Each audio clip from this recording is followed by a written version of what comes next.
نماز پڑھنے والے اگر نماز کی روح سے آشنا ہو جائیں کہ یہ محض اوپر نیچے ہونے کی مشق نہیں ہے، بلکہ یہ اللہ کے حضور اپنی نیازمندی کا اظہار ہے، اپنے عجز کا اظہار ہے، تو پھر نماز ان کو وہ مقام دیتی ہے اور وہ شعور بخشتی ہے کہ جو بے نمازی کے نصیب میں کہاں۔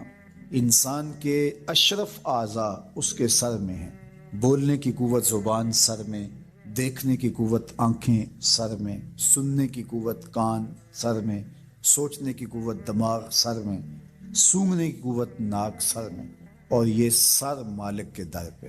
اور زبان سے بندہ کیا کہہ رہا ہے؟ سبحان ربی الاعلیٰ، مالک تو سب سے اعلیٰ ہے۔ اور اپنا رویہ اور عمل کیا ہے کہ اپنی ناک بھی خاک پہ رکھی ہے، پیشانی بھی خاک پہ رکھی، اور باقی اعضاء بھی خاک پہ ہیں۔ تو گویا عملاً یہ بتا رہا ہے مالک مجھ سے نیچا کوئی نہیں اور تجھ سے اونچا کوئی نہیں۔ اور اگر وہ نماز کی روح سے آشنا ہو جائے تو سجدے سے سر اٹھانے سے قبل اللہ سارے اس کے بوجھ اتار دے، اس کے من میں روشنیاں کر دے۔ تو نماز بندگی کا شعور دیتی ہے، من میں چراغاں کرتی ہے۔ اللہ کے حضور جھکنے سے بندہ ایسا بندہ کامل بن جاتا ہے کہ پھر وہ کسی اور کے آگے نہیں جھکتا۔ تو اپنی اولاد کو نماز کی محبت دو، نماز کی ترغیب دو، نماز کی عادت دو اور نماز کا حکم دو، اور ان کی عادت راسخ ہو جائے، طبیعت میں پختگی کے ساتھ نماز کو اختیار کرنا ان کی طبع میں جم جائے۔ نماز ان کی طبیعت میں نظم پیدا کرے گی، ان کو نظم و ضبط کا پابند بنائے گی، اور ان کی صحت کی ضامن ہوگی، اور ان کے باطن کی طہارت کا سبب اور ذریعہ ہوگی۔ اس لیے کہا کہ اللہ کے حضور جھکنا نہ بھولنا اور نماز قائم کرنا۔ نماز کا تعلق اپنے آپ سے ہے کہ وہ اپنے آپ کو سنوارتا ہے، تقرب اللہ کے لیے اس کی اپنی عملی کوشش ہے۔ بندے اور خدا کا ایک ربط ہے نماز۔ اسی طرح یہ خیال کہ میرا مالک مجھے دیکھ رہا ہے، اس سے بھی تہذیب نفس ہوتی ہے، باطن کی تربیت ہوتی ہے۔ انسان ایک حصار میں آ جاتا ہے، ایک پہرے میں آ جاتا ہے کہ میرا اللہ مجھے دیکھ رہا ہے، اور پھر وہ قدم پھونک پھونک کے رکھتا ہے۔ وہ اچانک لوگ بیٹھے ہوئے ہوں نا، تو آج کل یہ سوشل میڈیا کا زمانہ ہے، تو کوئی کیمرہ سیدھا کر لے تو ایک دم مرتب ہو جاتے ہیں، اس لیے کہ اب ہماری تصویر آنے والی ہے۔ یا کوئی کسی کو کہے کہ جناب آپ لائیو جا رہے ہیں، تو وہ بالکل اپنی حرکات سکنات منظم کر لیتے ہیں، کپڑے سیدھے کرنے لگ جاتے ہیں، اس لیے کہ ہم لائیو جا رہے ہیں۔ وہ لائیو چاہے 5 آدمی دیکھ رہے ہوں، چاہے 10 آدمی دیکھ، لیکن پھر بھی چونکہ ہم لائیو جا رہے ہیں تو اپنی حرکات سکنات مرتب کر لیں، منظم ہو جائیں گے۔ اور جب یہ یقین ہو کہ میرا اللہ مجھے دیکھ رہا ہے، یہ ساری حرکتیں وہاں لائیو جا رہی ہیں، تو پھر دل میں برا خیال بھی آنے لگے گا تو اس کو روکیں کہ میرا اللہ تو دیکھ رہا ہے۔ پھر بولی بھی مرتب ہو جائے گی، پھر رویے بھی مرتب ہو جائیں گے، طرز معاشرت بھی منظم ہو جائے گا، آنکھیں بھی نہیں بھٹکیں گی، خیال بھی نہیں بہکیں گے، سوچیں بھی آوارہ نہیں ہوں گی، چاہے آپ بند کمرے میں کیوں نہ ہوں، پھر بھی منظم رہیں گے، اس لیے کہ میرا اللہ مجھے دیکھ رہا ہے۔ تو یہ یقین زندگی کو منظم کرتا ہے۔ تو اس کا تعلق بھی انسان کی ذات سے تھا۔ نماز سے بھی تہذیب نفس ہے، اللہ سے تقرب حاصل ہوتا ہے۔ اب کہا تو خود غرض نہ بننا کہ اپنے آپ کو سنوار لیا اور کافی ہے، نہیں، لوگوں کو بھی نیکی کا حکم، وامر بالمعروف ونہا عن المنکر، لوگوں کو نیکی کا حکم دینا اور برائی سے منع کرنا لوگوں کو، یہ مومن کی زندگی ہے۔ ہمارے بعض وہ ملنگ بابے جو ہوتے ہیں وہ کہتے ہیں جی نماز پڑھنے کا حکم نہیں دیا گیا، نماز قائم کرنے کا حکم دیا گیا ہے، ہم نے دل کی قائم کی ہوئی ہے۔ یہ ان کی خود ساختہ توجیہ ہے۔ نماز قائم کرنے کا حکم اہل ایمان کو دیا گیا حضور کی وساطت سے، اور حضور علیہ السلام کو حکم دیا گیا کہ نماز قائم کریں، تو آقا کریم علیہ السلام سے بہتر اس کا مفہوم کون سمجھ سکتا ہے؟ تو آقا کریم نے رکوع اور سجود والی نماز پڑھی اور قیام نماز کا عملی اظہار لوگوں کے سامنے رکھا۔ پھر اس کے اندر کیفیت کس قدر ہو تو یہ پھر جتنی قربت اللہ کی بندے کو نصیب ہوگی اس قدر وہ آگے بڑھتا چلا جائے گا۔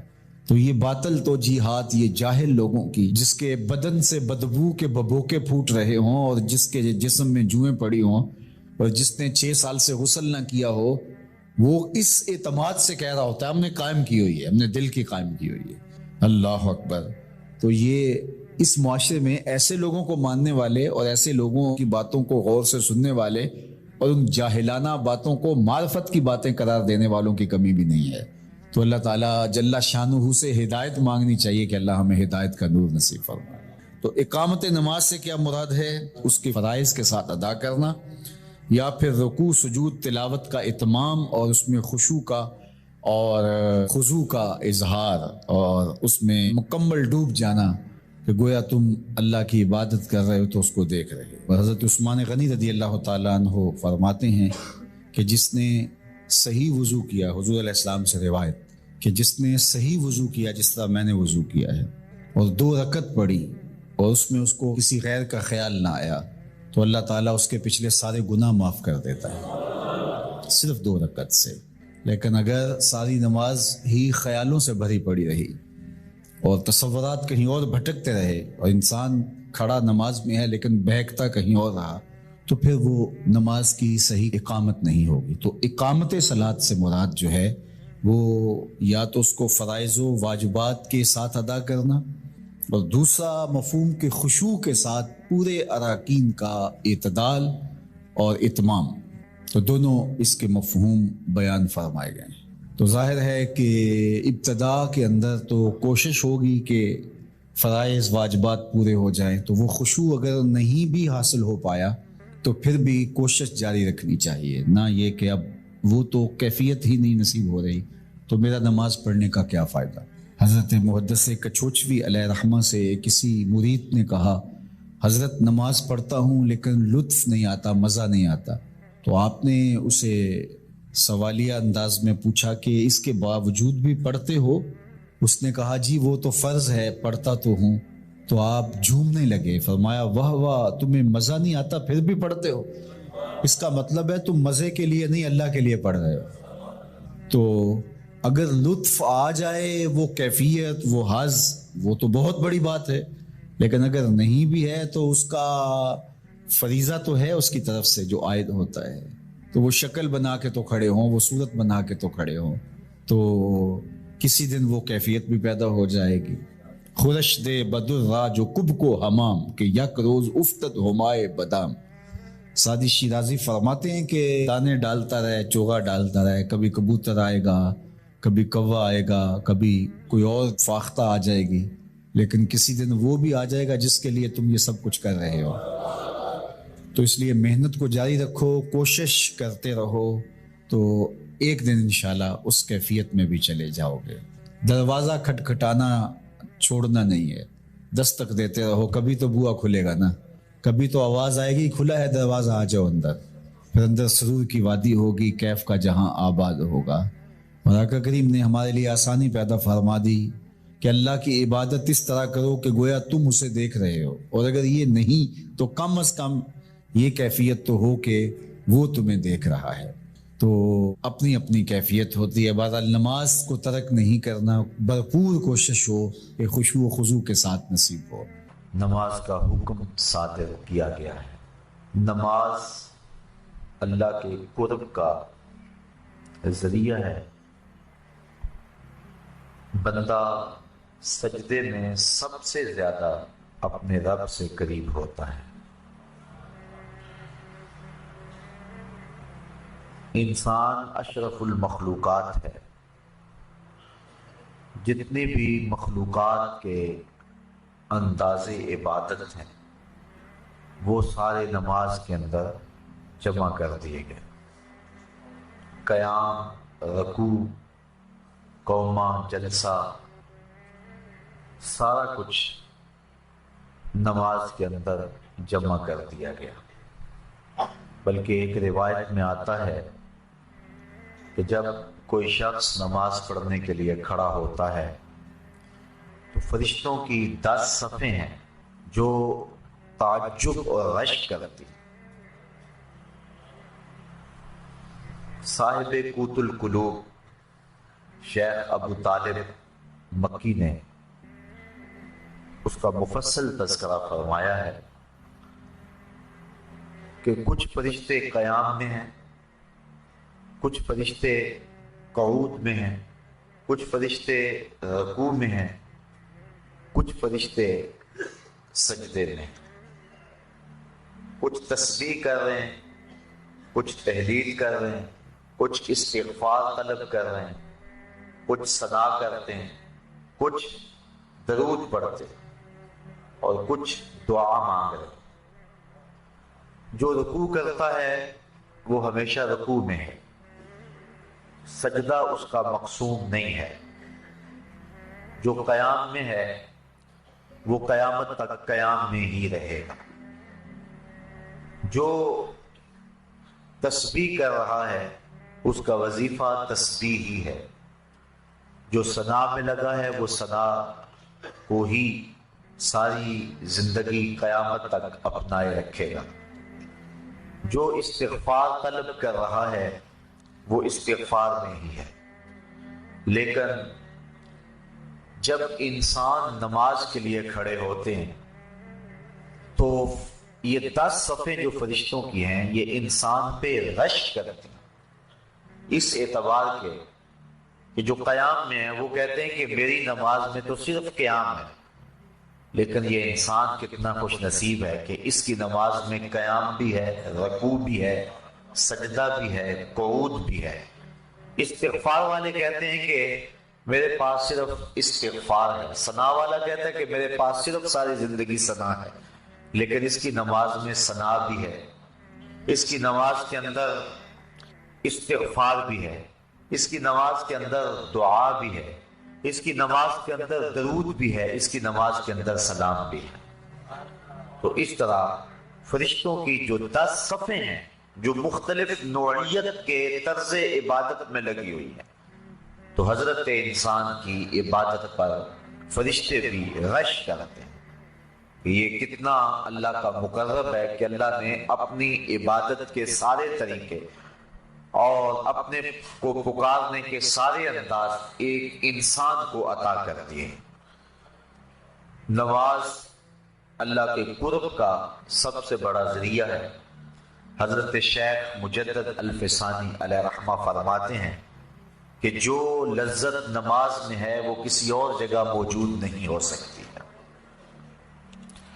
نماز کی فضیلت، مجد و شرف، اس کا انداز اور اس کا آپ اندازہ اس سے لگا سکتے ہیں کہ نماز تو مجد و شرف اور فضل و کمال کا سبب ہے ہی، جو اذان ہے اس کی اتنی برکتیں ہیں کہ حضور نبی رحمت صلی اللہ علیہ وآلہ وسلم نے فرمایا المؤذنون اطول الناس اعناقا یوم القیامہ، قیامت کے دن سب سے اونچی گردنیں اذان دینے والوں کی ہوں گی۔ یہ حضرت معاویہ رضی اللہ تعالی عنہ سے مروی ہے۔ قیامت کے میدان کے اندر جب لوگ چلیں گے تو سب سے اونچی گردنیں مؤذن اذان دینے والوں کی، بلکہ ایک شخص حضور کی خدمت میں حاضر ہوا اور وہ عرض کرتا ہے کہ حضور مجھے ایسے عمل کی نشاندہی کیجیے کہ میں وہ عمل کر کے جنت میں داخل ہو جاؤں۔ تو حضور نے فرمایا کن مؤذنا، تو مؤذن بن جا، پنجگانہ اذان دیا کر۔ اس نے کہا لا استطیع، میں اس کی استطاعت نہیں رکھتا۔ وقت پر آنا، سب نمازیوں سے پہلے آنا اور وقت کا خیال رکھتے ہوئے اذان دینا یہ سب سے مشکل کام ہے۔ اس نے کہا کہ میں اس کی استطاعت نہیں رکھتا۔ فرمایا کن اماما، اچھا پھر تو امام بن جا۔ اس نے عرض کی لا استطیع، میں اس کی استطاعت بھی نہیں رکھتا۔ تو پھر حضور نے ارشاد فرمایا فقم بإزاء الامام، تو پھر امام کے پیچھے کھڑا ہو جانے والا ہو جا۔ تو اگر کوئی شخص جنت میں داخل ہونا چاہتا ہے تو ان 3 چیزوں میں سے ایک چیز اس کو ضرور اختیار کرنا پڑے گی، یا مؤذن بن جائے، یا امام بن جائے، یا امام کے پیچھے کھڑا ہونے والا ہو جائے۔ تو نماز کی جو فضیلت ہے وہ تو ہے ہی، اذان کی اتنی فضیلت ہے۔ کل قیامت کے دن مؤذن حضرت بلال حبشی کی قیادت کے اندر جنت میں جائیں گے اور ان کی گردنیں لوگوں سے بلند ہوگی، بلکہ نماز کے لیے ایک مؤذن تو اذان دیتا ہے، اس کی تو برکتیں ہیں ہی۔ ایک حدیث میری نظر سے گزری، لا تسبوا الدین لأنہ یوقظ للصلاۃ، فرمایا کبھی مرغے کو گالی نہ دینا، یہ تمہیں نماز کے لیے جگاتا ہے۔ جو مرغا نماز کے لیے بیدار کرے وہ محبوب بن جاتا ہے، تو جو نماز کے لیے اذان دے وہ کتنا محبوب ہوتا ہے۔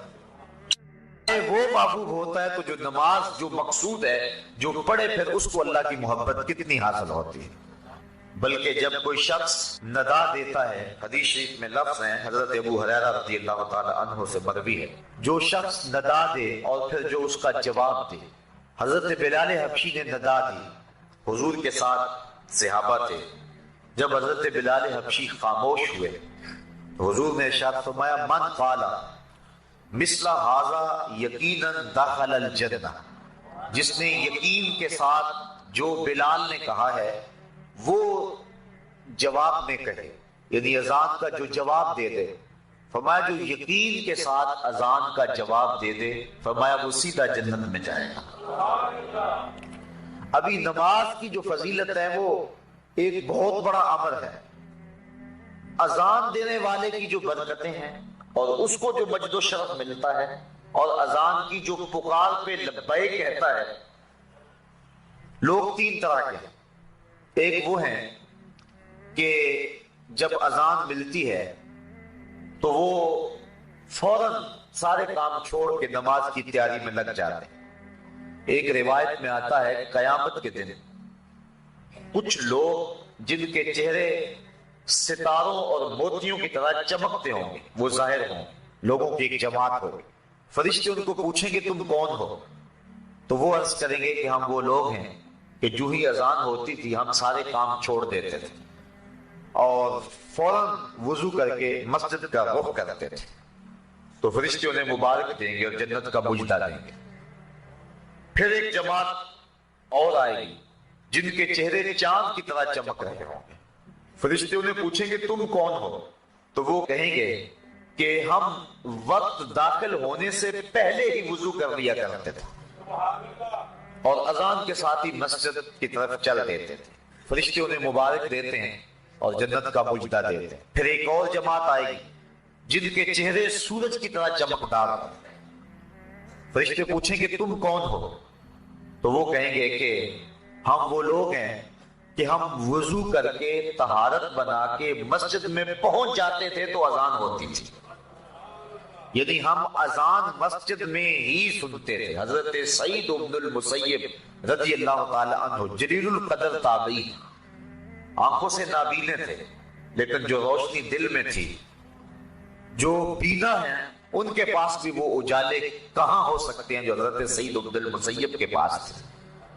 اللہ اکبر، کہتے ہیں 40 سال تک حضرت سعید بن المسیب نے جو ہے وہ تکبیر اولا بھی قضا نہیں ہونے دی، اسی وجہ سے ان کا نام پڑ گیا تھا حمامت المسجد، مسجد کا کبوتر، یعنی جس طرح کبوتر ہیں مسجدوں کے اندر رہتے ہیں تو حضرت سعید بن المسیب کا یہ نام پڑ گیا تھا۔ حالانکہ وہ آنکھوں سے نابینے تھے لیکن انہوں نے مسجد کی حاضری کا اس طرح التزام کیا کہ ان کا نام ہی حمامت المسجد پڑ گیا تھا۔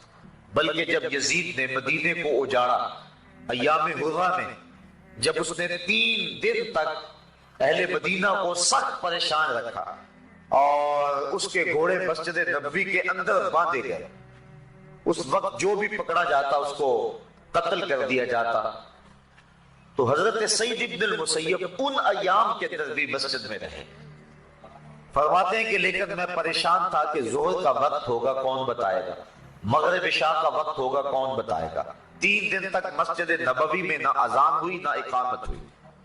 یہ بڑے خطرناک دن آئے ہیں اور یہ یزید بدبخت نے جس طرح کربلا میں ظلم کیا، اس نے مکہ المکرمہ میں بھی ظلم کیا اور اس نے مدینہ رسول میں بھی ظلم کیا، اور 3 دن تک مسجد نبوی میں اس کے ظلم کی وجہ سے اذان اور اقامت نہیں ہوئی۔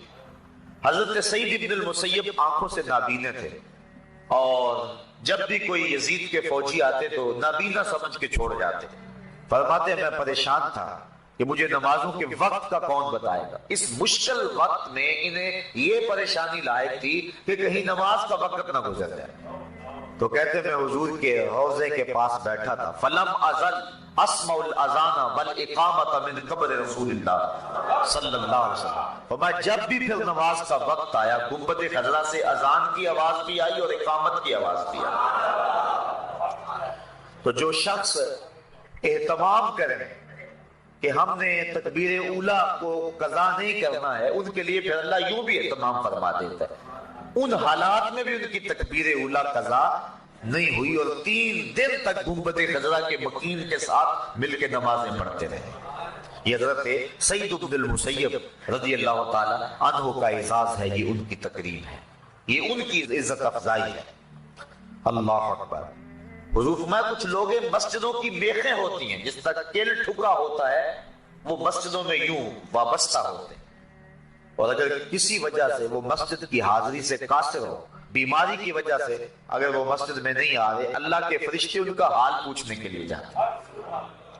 یہ ان کا اعزاز ہے، یہ ان کی تکریم ہے.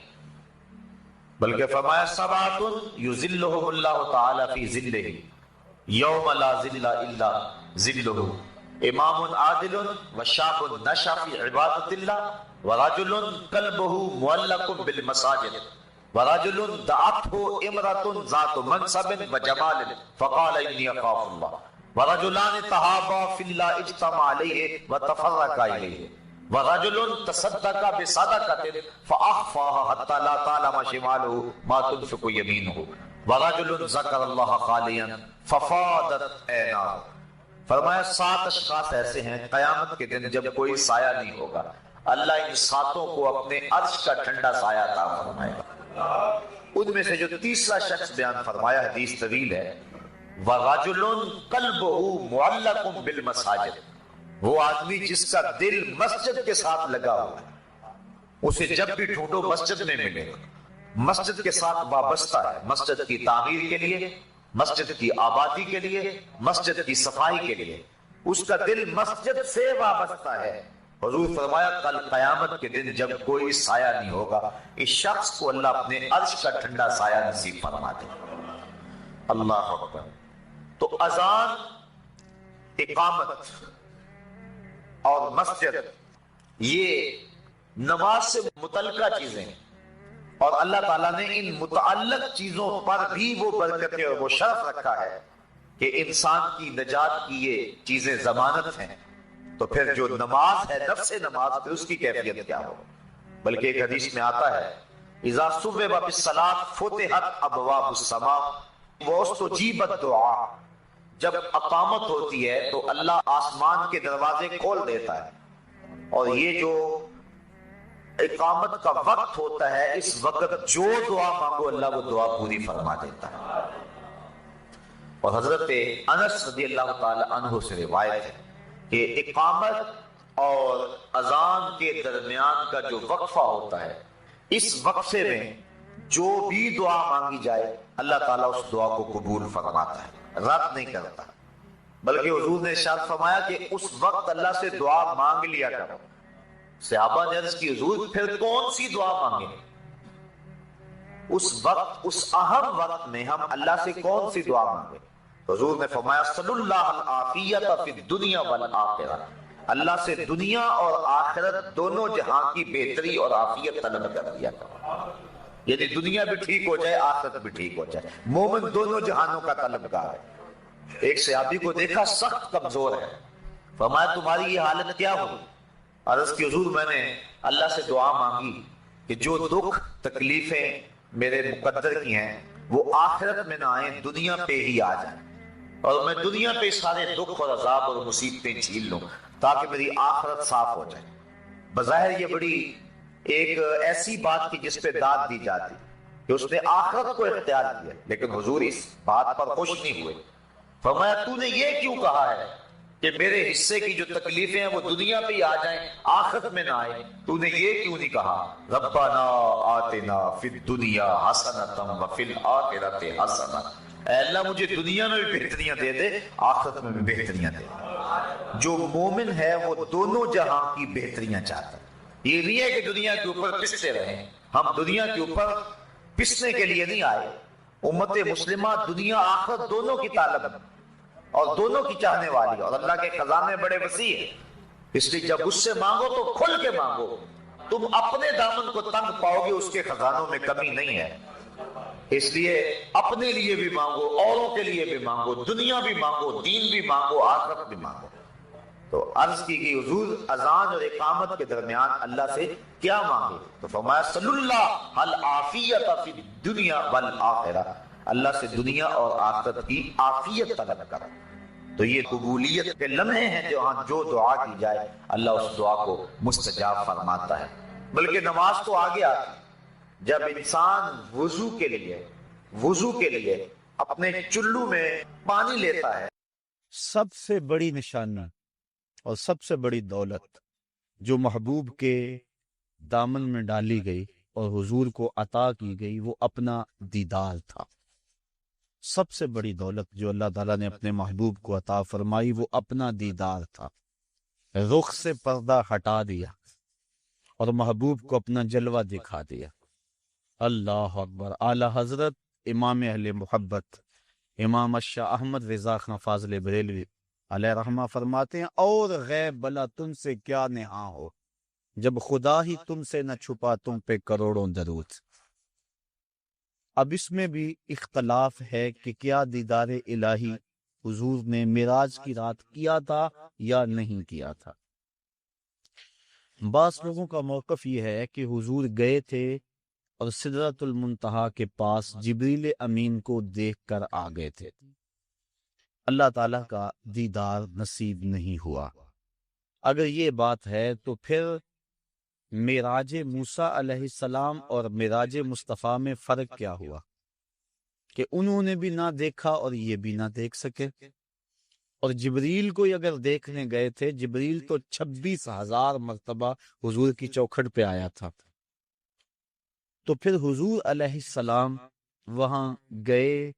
اللہ تعالیٰ نے سورہ نجم کے اندر بیان فرمایا کہ ما کذب الفؤاد ما رأى، ما کذب الفؤاد ما رأى، جو آنکھ نے دیکھا دل نے اس کی تکذیب نہیں کی بلکہ تصدیق کر دی۔ تصدیق کون کرتا ہے؟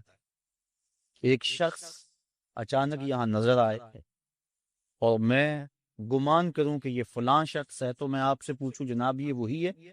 تو جس نے اسے دیکھا ہوگا، جو اسے پہچانتا ہوگا، وہی کہے گا نا جناب ہاں یہ وہی ہے۔ اور جس نے میری طرح پہلی مرتبہ دیکھا ہے وہ تصدیق تو نہیں کر سکتا۔ تصدیق تو وہ کرتا ہے جس نے پہلے دیکھا ہوا۔ اب اللہ قرآن میں کہتا ہے ما کذب الفؤاد ما رأى، جو آنکھ نے دیکھا دل نے اس کی تائید کی۔ آنکھ نے دل سے پوچھا یہ وہی ہے، تو دل نے کہا ہاں وہی ہے جو درد بن کے رہتا تھا۔ تو معلوم ہوا کہ قلب مصطفیٰ پہلے دیکھ چکا تھا، آنکھ نے آج دیکھا تھا۔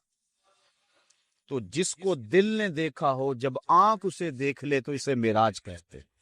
تو باقی رہا بات دل کے دیکھنے کا، امام عبد الوہاب شعرانی علیہ رحمہ آپ فرماتے ہیں کہ حضور علیہ السلام کو 34 مرتبہ معراج ہوا ہے۔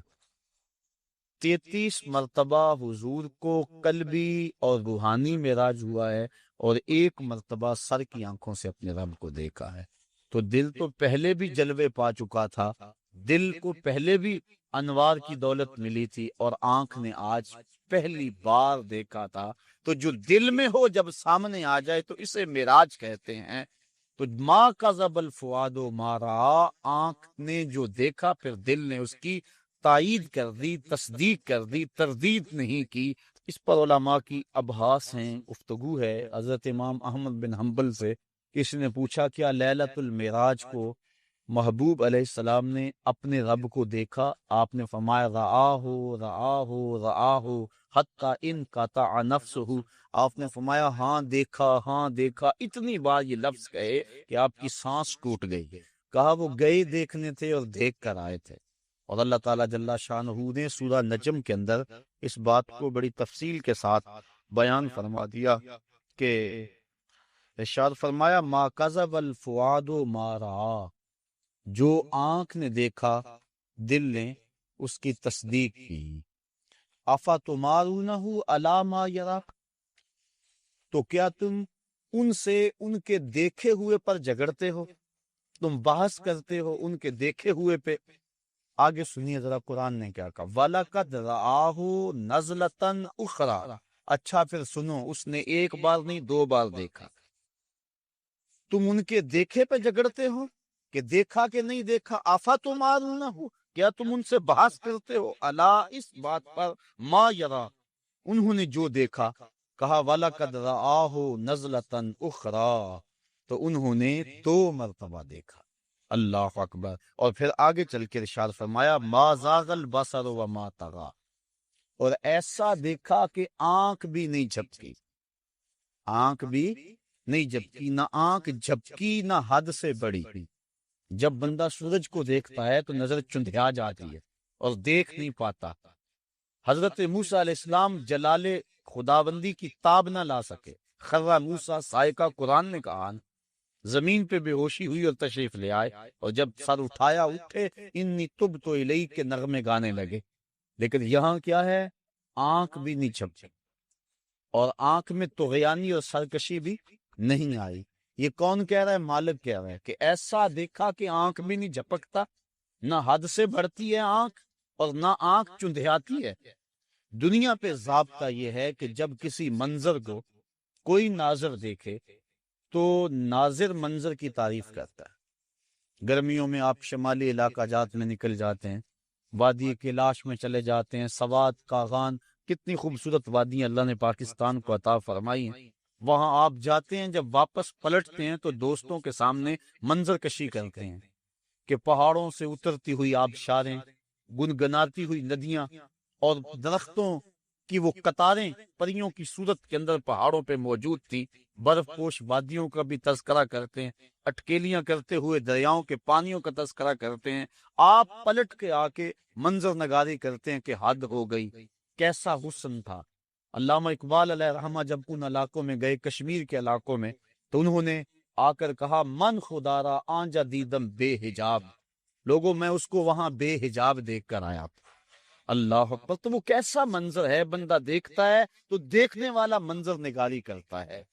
لیکن دنیا کا ضابطہ یہاں یہی رہا ہے کہ ناظر منظر کی تعریف کرتا ہے، واہ واہ کیسا منظر تھا، نظر کہتی ہے واہ واہ کیسا منظر تھا۔ لیکن پہلی مرتبہ ایسا ہوا جب نگاہ مصطفیٰ نے جمال خدا کو دیکھا تو منظر پکار اٹھا، ما زاغ البصر وما طغى، واہ واہ کیسی آنکھ ہے، نہ بٹکتی ہے نہ بہکتی۔ اللہ اکبر۔ تو منظر نے پہلی مرتبہ نظر کی تعریف فرمائی۔ تو ایسا دیکھا کہ ایسا کسی نے نہیں دیکھا ہوگا جیسا مصطفیٰ نے دیکھے۔ اللہ تعالیٰ نے اپنے محبوب علیہ السلام کو فرمایا یا محمد انت وانا وما سوا ذالک خلقت لاجلک، محبوب ایک تو ہے، ایک میں ہوں، اور اس کے علاوہ جو کچھ ہے میں نے تیرے لیے پیدا کیا۔ تو حضور علیہ السلام نے جواباً عرض کی اللہم انت وانا وما سوا ذالک ترکتہ لاجلک، مالک ایک تو ہے، ایک میں ہوں، اور اس کے علاوہ جو کچھ تو نے میرے لیے پیدا کیا سب کچھ تیرے لیے چھوڑ آیا ہے۔ اللہ تعالیٰ نے اپنے محبوب کو بہت کچھ دیا، جھولیاں بھر دی، ہماری عقلیں احاطہ نہیں کر سکتی۔ امام حقی لکھتے ہیں 70,000 اسرار تھے، 70,000 رموز اور 70,000 حکایتیں، بہت کچھ عطا کرنے کے بعد فرمایا محبوب یہ تو میں نے تجھے اپنی مرضی سے دیا، اب تو بتا تیری چاہت کیا ہے۔ بیما اشرفک یا احمد صلی اللہ علیہ وسلم، اس کو امام غازی نے بھی لکھا، ملا جیون تفسیرات احمدیہ میں لکھتے ہیں، باقی لوگوں نے بھی اس کو لکھا۔ کہا بیما اشرفک یا احمد، اے محبوب بتا تجھے کیا عطا کروں، تیری اپنی چاہت اور ڈیمانڈ کیا ہے۔ اب 1 منٹ کے لیے میں آپ کو اختیار دے دوں، مجھے اختیار دیا جائے کہ مانگو کیا مانگنا ہے، تو ہمارے سوال سے ہماری ذہنی اپروچ کی خبر ہو جائے گی، کس کی سوچ کتنی بلند ہے، کیا مانگتا ہے۔ کسی کے سوال سے اس کے اندر کی کیفیت سمجھ میں آ جاتی ہے۔ کسی کی عظمت کا اندازہ کرنا ہو تو اس کے سوال سے اندازہ کیا جا سکتا ہے۔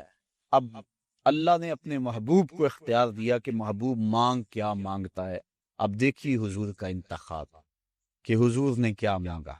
جب کہا بیما اشرفو کا، تجھے کس چیز سے نوازوں، تو عرض کی بنسبتی الیکا شرفنی بالعبودیہ، اے اللہ ساری زندگی میں نے کہا کہ تو میرا رب ہے، سجدوں میں، قیام میں، رکوع میں، بدر کی وادی میں پتھر کھانے کھائے اور میں نے کہا کہ تو میرا رب ہے، مطاف میں، حتیم میں، کعبۃ اللہ میں، سین حرم میں، ہر جگہ میں نے کہا کہ تو میرا رب ہے، آج تو بھی تو کہہ دے کہ تو میرا بندہ ہے، بنسبتی الیکا شرفنی بالعبودیہ، آج تو مجھے بندہ کہہ کے پکار دے۔ تو اللہ تعالیٰ نے اپنے محبوب علیہ السلام کو معراج کے واقعہ میں جہاں بھی پکارا عبد کہہ کے، سبحان اللہ یسرا بعبدہ فاوحا الی عبدہ ما اوحا، اور پھر 50 نمازوں کا تحفہ دے کر حضور علیہ السلام کو روانہ کیا۔ تفصیلات بہت ساری ہیں، اختصار کے ساتھ اپنے مضمون کی طرف آ رہا۔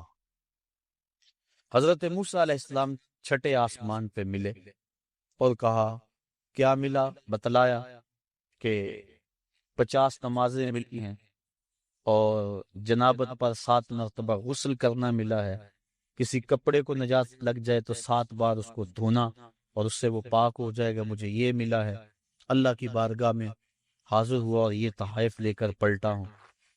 تو حضرت موسیٰ علیہ السلام نے کہا کہ آپ کی امت اتنا بوجھ برداشت نہیں کر سکتی، چونکہ میں بنی اسرائیل کا تجربہ رکھتا ہوں، یہ 50 نمازیں نہیں پڑھیں گے، اللہ کی بارگاہ میں جائیں اور تخفیف کی درخواست کریں۔ حضور علیہ السلام حاضر ہوئے، تخفیف کی درخواست کی، 5 نمازیں معاف ہوئی، باقی 45 رہ گئی، اس طرح باقی معاملات میں بھی تخفیف ہوئی۔ پھر آئے، انہوں نے پھر کہا، پھر گئے، پھر آئے، حتیٰ کہ اللہ حاضر قیاس